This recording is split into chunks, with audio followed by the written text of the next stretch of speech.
In 1509, a tall, handsome prince inherited the English throne. His name was Henry VIII.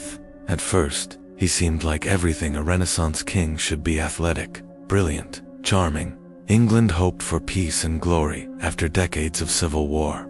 But behind the golden image was a hunger that would turn him into one of history's most feared tyrants. Henry's obsession was a son, a male heir to secure his dynasty. His first queen, Catherine of Aragon, gave him only one surviving child. Marty and dispirited Henry demanded an annulment. When the Pope refused, Henry did the unthinkable: he broke with Rome, declaring himself supreme head of the Church of England. It was not faith, it was ego. Those who resisted, even his once trusted friend Sir Thomas More, lost their heads. With Catherine cast aside, Henry married Anne Boleyn, but when she too failed to give him a son, he accused her of adultery and incest. The evidence was laughable, but Henry wanted her gone. In 1536, the Queen of England was beheaded.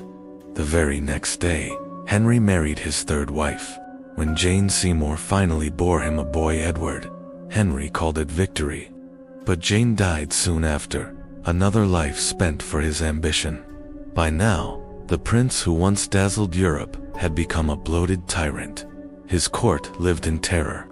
Nobles, ministers, even his closest allies, were executed whenever they displeased him. His fifth wife, Catherine Howard, was barely a teenager when she caught his eye. Accused of infidelity, she too was dragged to the block. By the 1540s, Henry was grotesquely obese, his body rotting from ulcers, his temper more vicious than ever. Yet he still demanded loyalty, still signed death warrants from his sickbed. Even as he lay dying, he ordered executions. On January 28, 1547, the king who had ruled in terror for nearly 40 years finally succumbed to disease. His legacy, not the greatness he craved, but a trail of blood. 6 wives, thousands executed, a kingdom torn apart by religious strife. Henry VIII proved that absolute power doesn't just corrupt, it destroys. And though centuries have passed, his name still echoes as a warning: the prince who became a monster.